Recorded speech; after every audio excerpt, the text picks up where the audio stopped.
Okay, give the structural formula of B. B क्या होगा वो कह रहे हैं।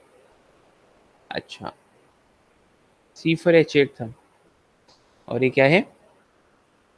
C4H8 का हमें पता चल रहा है ना, ब्यूटीन है, डीकलराइज कर रहा है ब्रोमीन वाटर।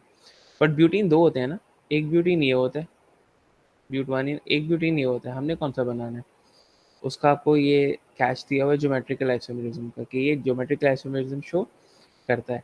अगर मैं पहला वाला देखूं ब्यूटवानिन, तो वो ये होता है, राइट। अब इसमें मैंने क्या बताया था आपको, अगर जिन दो कार्बन में डबल बॉन्ड है, उनमें से किसी एक कार्बन पे भी दो एक जैसी चीज़ें लगी हुई हैं, ज्योमेट्रिकल आइसोमर नहीं बनते।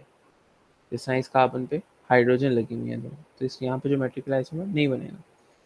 ठीक है, उसने कहा ये ज्योमेट्रिकल आइसोमरिज्म शो करता है, इसका मतलब है ये वाला है, ये वाला ब्यूटीन है। जब स्ट्रक्चरल फॉर्मूला आप बी का बनाओगे तो ब्यूट टू इन का बनाओगे आप, which would be CH3 CH double bond CH CH3। और वो कह रहे हैं explain why B shows geometrical isomerism. सबसे पहले इस वजह से क्योंकि वो अल्कीन है, और दूसरा इसके जो दोनों कार्बन जो डबल बॉन्ड बना रहे हैं उन पर डिफरेंट ग्रुप्स लगे हुए हैं, ये आपने लिखना होगा। सबसे पहले अल्कीन है, अल्कीन में ये आइसोमर्स बनते क्यों हैं इन द फर्स्ट प्लेस? क्योंकि मैंने बताया था अल्कीन की रोटेशन जो होती है उनके एटम्स की, वो लिमिटेड होती है। सबसे पहले आप बताओगे कि बी हैज़ रिस्ट्रिक्टेड रोटेशन, मैंने वीडियो भी दिखाई थी आपको इसकी। B has restricted rotation around carbon carbon double bond. और दूसरी रीज़न क्या है? एक तो ये अल्कीन है तो ज्योमेट्रिकल आइसोमर बनाएगा। दूसरा, कौन सा अल्कीन है? जिन दो कार्बन में डबल बॉन्ड्स हैं उन पर डिफरेंट ग्रुप्स लगे हुए हैं। तो आपको ये बताने पड़ेंगे कि यार आपके both carbons forming double bonds, both carbons involved in carbon-carbon double bond have different atoms attached, have different atoms कर लो, इसमें molecules भी हैं, तो आप ये कर सकते हो कि different atoms और molecules attached। ठीक है, ये मल्टीपल टाइम्स आएगा ये वाला क्वेश्चन, आपको याद हो जाएगा। कह रहे draw the mechanism of reaction be with bromine. Alkene है ना बी, ब्रोमीन के साथ इलेक्ट्रोफिलिक एडिशन की थी हमने, ये वो होगी ब्रो, ये था आपका बी है ना, CH3, ये वाला CH3 CH double bond CH3 कर लेते हैं इसको, C डबल बॉन्ड C, सिर्फ जगह बनाने के लिए रीअरेंज कर रहा हूँ। ओके, ब्रोमीन के साथ रिएक्ट करवाना है इसको, का मैकेनिज्म लिखना है आपको। तो इलेक्ट्रॉन इसकी तरफ गया होता है, नीचे वाली ब्रोमीन की तरफ, इसके ऊपर पार्शियल पॉजिटिव चार्ज होता है, इस पर पार्शियल नेगेटिव चार्ज होता है, यहाँ पे अटैक करता है, इसका एरो ऐसे जाता है।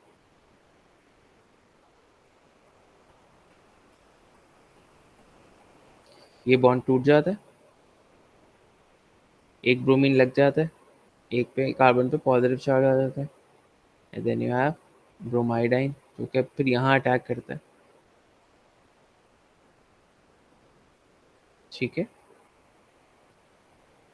ये आपको सारा कुछ शो करना पड़ता है। एरोज के भी मार्क्स होते हैं, देखो 4 मार्क का है, and it's a very easy thing to do for 4 marks.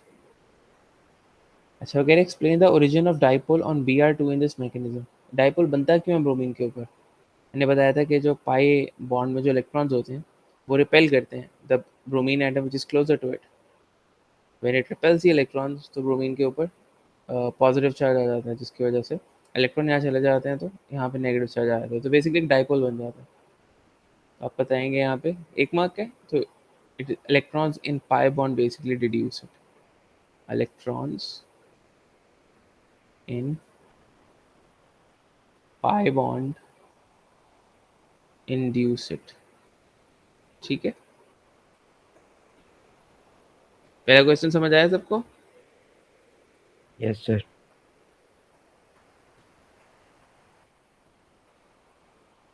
Abdul Rahman, तुम क्या कह रहे हो? ये बॉइलिंग पॉइंट कम होना था है, ये समझ नहीं है मुझे। अजीम क्लियर है? ओके शमांति।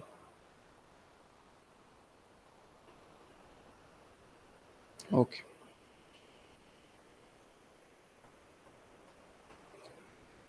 अच्छा ठीक है। आ, अगले पे चलते हैं। Explain the meaning of the term structural isomers. Structural isomers क्या होते हैं? Molecules with the same molecular formula, the same molecular formula but different structural formula, ये लिखना है। अच्छा, आगे क्या कह रहे हैं? कह रहे हैं R contains two different functional groups, one of which is an alkene group, and R reacts with cold dilute acidified manganate ions to form propane 1,2,3 diol। ये बनाया R ने, ठीक है, ये R ने बनाया। और हुआ क्या, इसकी कोल्ड ऑक्सीडेशन भी है। अगर आपको याद हो तो कोल्ड ऑक्सीडेशन में जिन दो कार्बन्स पे डबल बॉन्ड होते थे, जिन दो कार्बन्स पे डबल बॉन्ड होता था, वहाँ पे OH ग्रुप्स लग जाते थे, ठीक है। और उसने क्या कहा, इसमें दो डिफरेंट फंक्शनल ग्रुप्स हैं, तो ऑब्वियसली, और एक एल्कीन ग्रुप है, तो ऑब्वियसली जो भी आपका आर होगा, मैं आर, तीन कार्बन है ना आपके पास, ठीक है, जो भी आपका आर होगा उसमें एक डबल बॉन्ड तो होगा। एक सीधी सी बात है ना, जब कोल्ड ऑक्सीडेशन करोगे तो एक इधर OH लग जाएगा और एक इधर OH लग जाएगा, और तीसरे कार्बन पे जो कह रहा है दूसरा फंक्शनल ग्रुप है, वो OH ही होगा ना, ठीक है। क्योंकि यू कैन सी कि आर जो है, ये जो ये बना है प्रोपेन 1,2,3 डायोल, इसमें तीन OH ग्रुप्स हैं, ठीक है। तो तीन OH ग्रुप्स तो नहीं आ सकते ना कोल्ड ऑक्सीडेशन से, या तो दो आ सकते हैं या चार आएंगे। जब चार के लिए दो, आपको चार कार्बन चाहिए थे, ठीक है। तो और उसने ये भी बताया, आपको एक हिंट दिया है कि दो फंक्शनल ग्रुप्स हैं, तो एक एल्कीन है, तो दूसरा आपका OH ही होगा, और कोई ऑप्शन नहीं है आपके पास। तो डिस्प्लेड फॉर्मूला आपने बनाना है आर का, विच would B C double bond C, C H H H 1 2 3 या H, और इस पे पहले से एक OH लगा हुआ था, ताकि यहाँ पे जब इसकी कोल्ड ऑक्सीडेशन है तो यहाँ भी OH आ गया, यहाँ भी OH आ गया, ठीक है। और आप देखोगे तो ये बन जाएगा आपका ऊपर वाला। State the type of reaction which you would observe when R reacts with bromine. ये R जब ब्रोमीन के साथ रिएक्ट करेगा तो कौन सा रिएक्शन होगा? इलेक्ट्रोफिलिक एडिशन होगी। अल्कीन है ना, डबल बॉन्ड लगा हुआ है, तो ब्रोमीन के साथ रिएक्ट करेगा तो ऐड हो जाएगी ना bromine. Draw the structure of the product when R reacts bromine water. Structure बनाने का बोला उसने, जिन दो कार्बन्स में डबल बॉन्ड होंगे वहाँ पे दो ब्रोमीन लग जाएंगे। सर सेकंड पार्ट में उसका भी लिखेंगे ना, डीकलराइजेशन का। ये तो ऑब्जर्वेशन भी पूछ रही है, बिल्कुल। तो यहाँ लिखोगे आप ऑरेंज रेड ब्रोमीन डीकलराइजेस। मैंने यही पढ़ा कि type of reaction. Identify the gaseous product formed when R reacts with hot concentrated acidified manganate ions। देखो, R रिएक्ट करेगा, अगर हॉट ऑक्सीडेशन करो R की तो क्या होगा? हॉट मैंगनेट आयंस के साथ करे ना, हॉट ऑक्सीडेशन करोगे तो ये बॉन्ड यहाँ से ब्रेक हो जाएगा। वो कह रहे हैं गैसेस प्रोडक्ट आइडेंटिफाई करो। तो ये वाला जो कार्बन है, इस पे दो हाइड्रोजन है। जब एक कार्बन पे दो हाइड्रोजन लगे होते हैं तो क्या बनता था? कार्बन डाइऑक्साइड और वाटर। जब दो दो जो, अगर कार्बन पे दोनों कार्बन चेन्स लगी होती थी तो कीटोन बनता था। अगर एक हाइड्रोजन और एक कार्बन चेन लगी होती थी तो कार्बोक्सिलिक एसिड बनता था। अगर अगर दोनों हाइड्रोजन होती थी तो कार्बन डाइऑक्साइड और वाटर बनता था, हॉट ऑक्सीडेशन। तो आपकी जो गैसेस प्रोडक्ट होगी वो कौन सी होगी? Carbon dioxide. अच्छा, आई थिंक ये वाला जो है वो, या ये नहीं होगा। ऐसे डेफिनेशन आनी चाहिए ऑप्टिकल आइसोमर्स की। ऑप्टिकल आइसोमर्स क्या होंगे? ये हमने किए भी थे।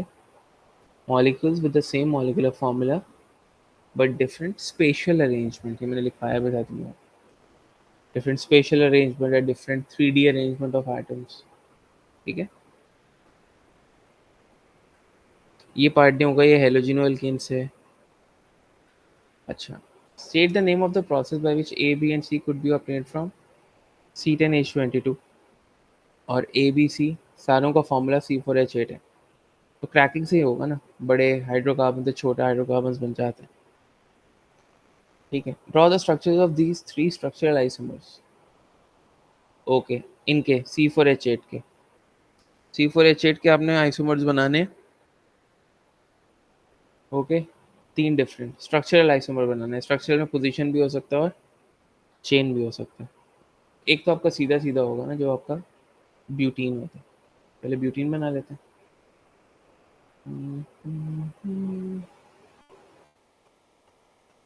तो ब्यूटीन सबसे पहले आपका क्या होगा, CH2 double bond CH, CH2 CH3।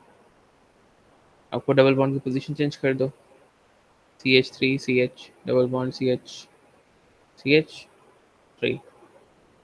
और क्या कर सकते हो आप इसके साथ, और आप इसकी चेन वो बना सकते हो ना, कार्बन को मूव कर सकते हो। यानी कि आप किसी भी एक को कर दो। what you can do is like do this,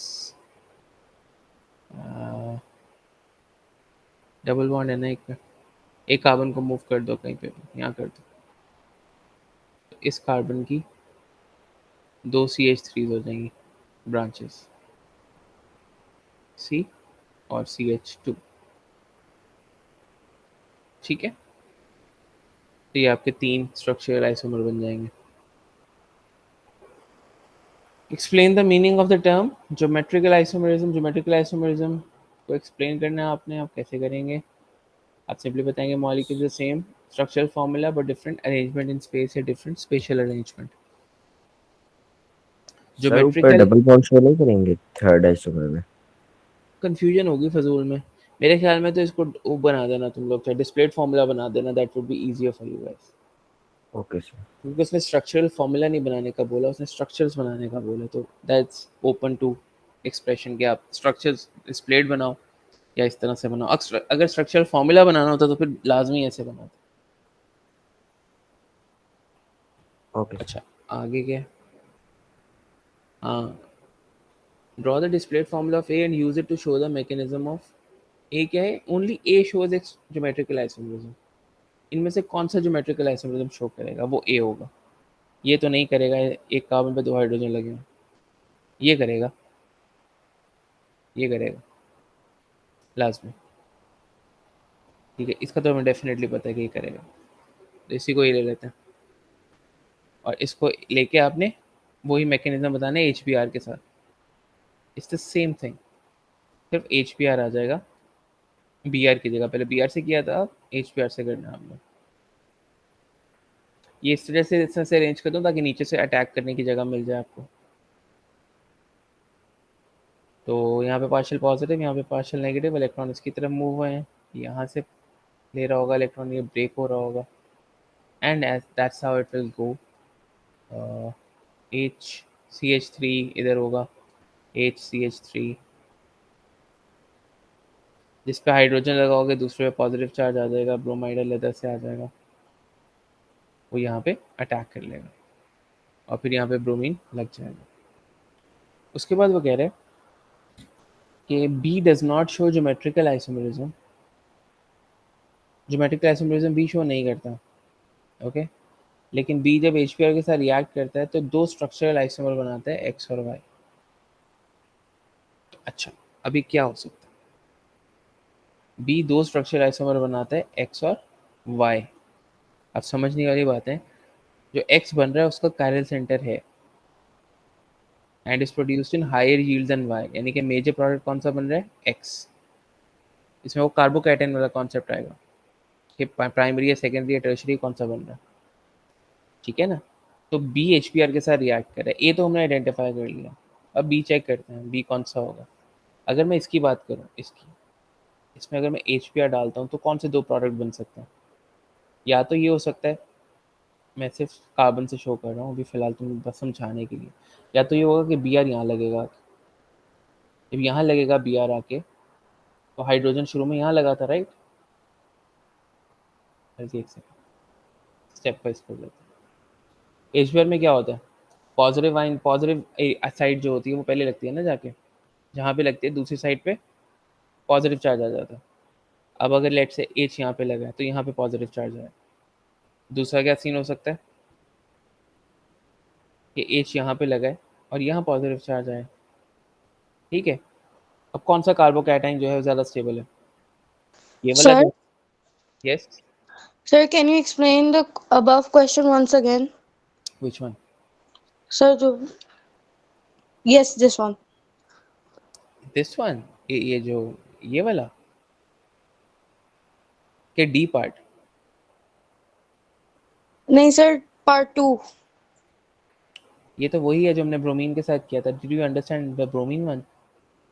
yes sir, वो नेट थोड़ा जो है वो प्रॉब्लम अच्छा, कर रहा था। जिस तरह ये देखा था। यस।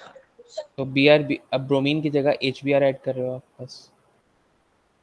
ब्रोमीन की जगह you are adding H B R. Same thing is happening.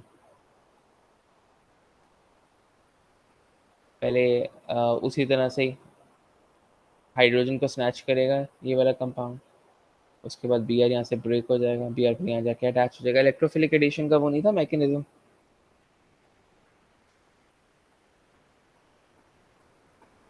अजीम, समझ आइए? Yes sir. समझ आ गए? Yes. Are you sure? Yes sir. Okay. D part, question की समझ आई है जो डी पार्ट है?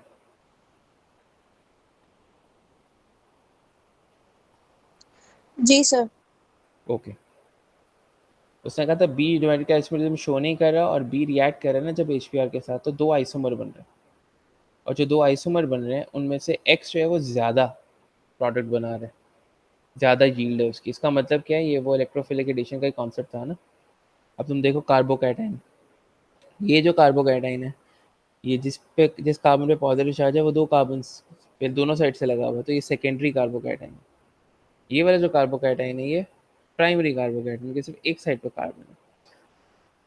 ठीक है, so this will be your X जो ज़्यादा प्रोडक्ट बना है आपका। This will be your X. Eventually यहाँ पे क्या लगेगा? B are.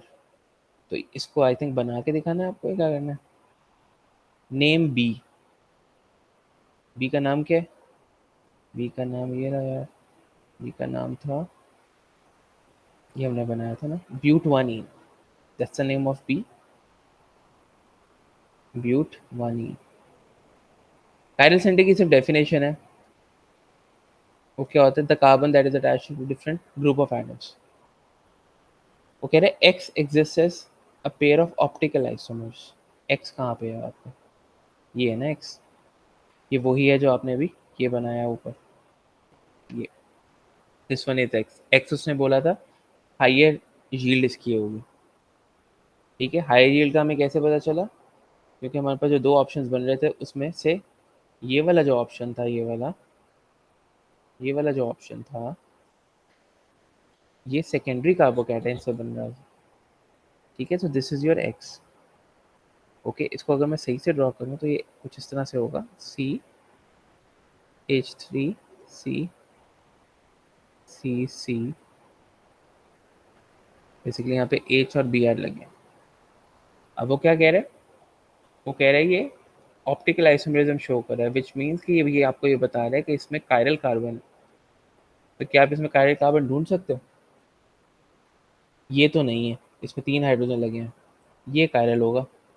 Right side different है, लेफ्ट साइड डिफरेंट है, ऊपर हाइड्रोजन और नीचे ब्रोमीन है।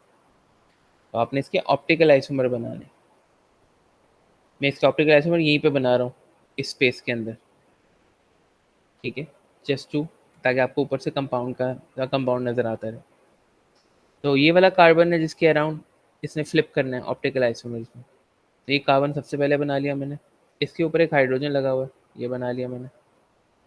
इसके लेफ्ट पे पूरा CH3 लगा हुआ है, वो बना लिया मैंने। एक मिनट, या वो बना लिया मैंने। ठीक है, और क्या लगा हुआ है इस पे? CH3 लगा लिया, H लगा लिया। राइट साइड पे इसके लेफ्ट पे CH3 है, ऊपर H है, राइट पे इसके क्या है? C2H5। दो कार्बन है और पांच हाइड्रोजन है, C2H5 है और चौथी क्या चीज़ लगी हुई है इस पर, बी आर, तो वो बना लो। तो C2H5 लगा हुआ है और बी आर लगा हुआ। ऑप्टिकल आइसोमर बनाना है आपने, इसको फ्लिप कर लोगे तो CH3 इधर आ जाएगा, फ्लिप होने के बाद बी आर इधर आ जाएगा और ये इधर आ जाएगा C2H5। ठीक है, ये आपने बनाने थे यहाँ। आगे वो कह रहे explain why X is produced in higher yield than Y. Like I told you, X में सेकेंडरी कार्बोकैटाइन बन रहा है विच इज मोर स्टेबल। ठीक है, एक्स में सेकेंडरी कार्बोकैटाइन बन रहा है विच इज मोर स्टेबल। तो आप बताएंगे कि इन एक्स, या x is formed from secondary carbocation, from secondary carbocation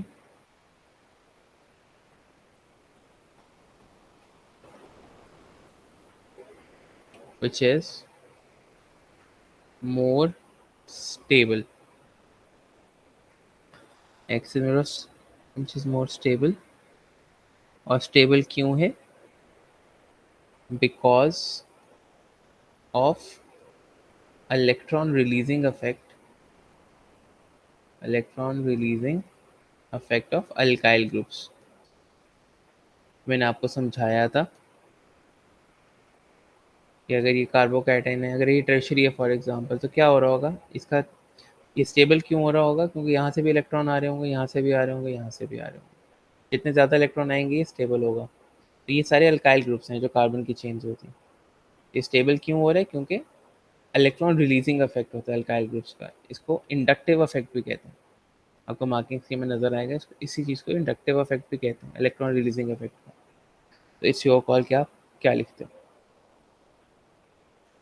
अब वो सी है, सी आपको पता चली गया कि क्या है। सी रिएक्ट्स विद HBr, वो ज्योमेट्रिकल आइसोमरिज्म भी शो नहीं करता, एक ही बच गया था आपके पास, वो सी था। C reacts with HBr to form mixture of two structural isomers, neither of which has a chiral center. Name C. अब C का नाम क्या है? 2 मिथाइल प्रोपीन है ना आपका, आपने ब्रांच बना दी थी सेकंड पोजीशन पे, 2 मिथाइल प्रोप 1 इन। ठीक है, इसकी बात कर रहा हूँ मैं, जो तीसरा बच गया आपके पास, ये वाला 2 methyl prop 1 in. Draw the displayed formula of each of the structural isomers produced by the reaction of C with HBr. अच्छा, अब C को भी रिएक्ट करवाना है आपने HBr से। अच्छा, C क्या है आपका? ये CH3, इसको मैं खोल के करवा देता हूँ यहाँ से।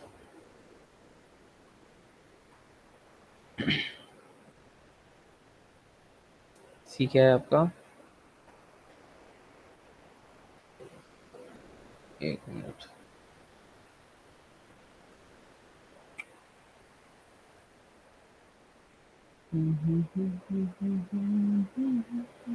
यहाँ पे डबल बॉन्ड था, इस पे एक CH3 लगा हुआ। ठीक है, इसको रिएक्ट करवा रहे हैं हम HBr से।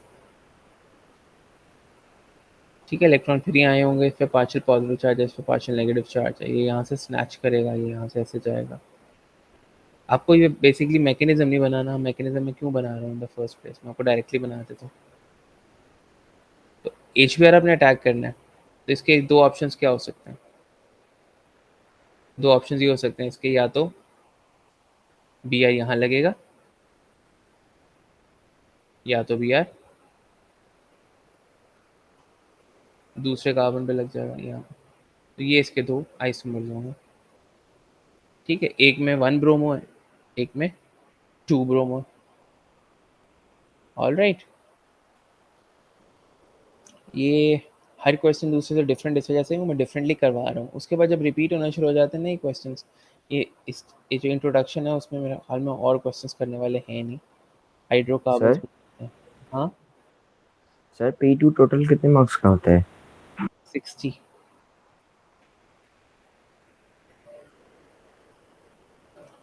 क्यों, क्या हुआ? नहीं, मैं सर वो आइसोमर की वो वेटेज देख रहा था, क्वेश्चंस की कितनी है एक पेपर में। आइसोमर्स, आइसोमर्स से पूछे तो मुश्किल लग रहे हैं। नहीं नहीं, वैसे ही देख रहा था कि मतलब कितने ज्यादा आ रहे हैं। वो 17 मार्क्स उसके हैं। अब 20 मार्क की तो ऑर्गेनिक आएगी ना, 20-25 की तो। उसमें आइसोमर जो है ना वो क्वेश्चंस के अंदर इनकॉर्पोरेट हो जाते हैं। जैसे अभी देखो ये आइसोमर है, ये हिंट्स में आते हैं। आइसोमर देखना या आइडेंटिफाई करना इज अ स्किल, ठीक है। अब वो स्किल जब आपको आता होगा वो आप क्वेश्चन सॉल्व कर सकते हो। जी सर। अच्छा, ये वाला क्वेश्चन समझ आ गया था, ये लेंथी था, सबको आ गया। पार्ट सी, अजीम क्या कह रही है, पार्ट सी वंस अगेन। अच्छा पहले का बता रही हो, पहले का बोल रही हो। ये वाला क्वेश्चन समझ आ गया सबको? थोड़ा सा लंबा था क्वेश्चन, ये हाथ से जरूर गुजारने हैं क्वेश्चन, फिर हमारी क्लास फ्राइडे को है यार जाके। अब अब तुम लोगों ने क्वेश्चन, जब मुश्किल काम ये है कि आपने क्वेश्चन सही आइडेंटिफाई करने हैं कि ये हमने अभी तक किया या नहीं किया, ठीक है। आप हाइड्रोकार्बन्स खोलोगे, इससे पहले आपका जो टॉपिकल होगा होगा इंट्रोडक्शन का, तो जहाँ पे भी हेलोजेंस वगैरह अटैच हुए होंगे ना, तो समझ जाना वो हमने नहीं करने, इसमें HCN KCN नहीं करना हमने। जो क्वेश्चन हमने किए हैं ना वो आपको देख के पता चल जाएगा कि हमने किए हैं। लाइक ये देखो फॉर्मूला देख के पता लग रहा होगा, ये C4H8 है, ठीक है। अब ये क्या क्वेश्चन है, ये भी कर लेते हैं।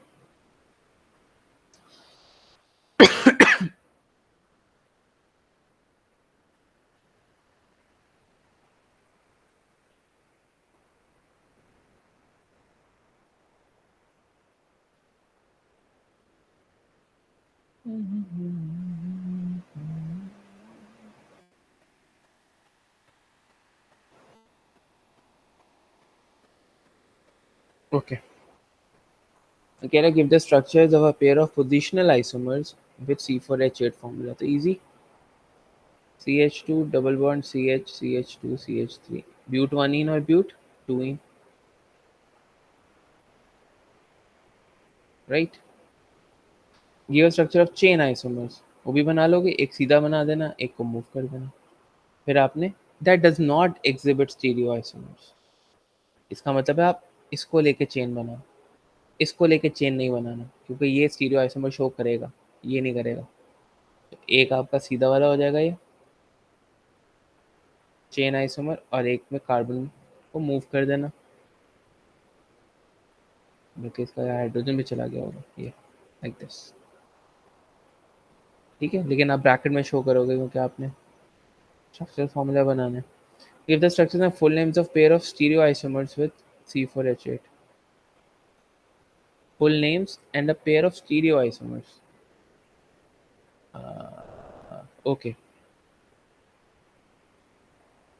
तो आपका सिस और ट्रांस बना दो ना एक, इसको पकड़ लो, इसको पकड़ो, ये वाला जो यही कर रहा है ना, स्टीरियो आइसोमर तो यही बना रहा है।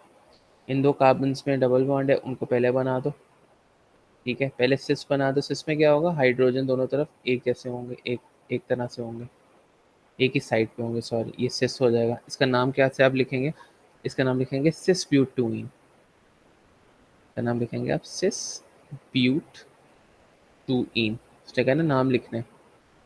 और अगर आप क्रॉस में लगा देंगे इसको तो वो ट्रांस हो जाएगा, तो आप इसका लिखेंगे trans but two ene, trans but two ene, there you go. तो मियाँ इस तरह के सवाल हैं, सर खपाई करनी पड़ेगी, और ना क्वेश्चन देख के आइडिया हो जाएगा ये आप कर सकते हो या नहीं, नहीं हमने किया या नहीं। देखो ये अल्केन्स और अल्कीन्स यहाँ पे नजर आएंगे, गो फॉर इट। इवन ये जो एल्कोहल वाला पोर्शन है ना, इस तरह से आपको पता होगा यार ऑक्सीडेशन वगैरह की होगी, ठीक है। एंड आई वुड रिकमेंड जब भी आप पास पेपर्स करने बैठोगे आपने 2 घंटे निकाल के बैठना, इनके पास पेपर्स करने के लिए आपको 2 घंटे निकाल के बैठना। अगर आप ये सोच के बैठोगे ना आधा आधा घंटा, मैं अभी आधा घंटा कर लेता हूँ फिर दोबारा आधा घंटा कर लेता हूँ, आपका फ्लो नहीं बनेगा। क्योंकि होता ही है कि जब आप पहला दूसरा सवाल करोगे ना उसी में आधा पौना घंटा लग जाएगा, पहले एक दो सवालों में। और जैसे थोड़ी देर और बैठोगे मुसलसल तो फिर you will it will start to make sense, मतलब उसका एक फ्लो बन जाएगा और जल्दी होना शुरू हो जाएंगे। तो इट्स इंपॉर्टेंट कि जब भी ये पास पेपर्स करने बैठो आप take out like a couple of hours at least, और ये करो।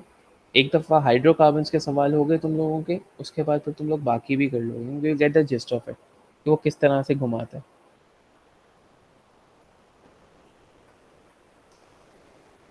ठीक है मियाँ, अगर तुम लोगों ने थर्सडे तक करो उसके पेपर्स, क्वेश्चंस करो, और जो नहीं होते वो मुझे भेजो, तो हम फ्राइडे को डिस्कस कर लेंगे और फिर हम आगे पढ़ेंगे। Will do halo alkanes, halogeno alkanes. अगर तो तुम लोगों ने कर लिए खुद ही क्वेश्चंस और थोड़े से निकाले, तो हम लोग कल दो चैप्टर्स नेक्स्ट वीक में ख़त्म कर लेंगे।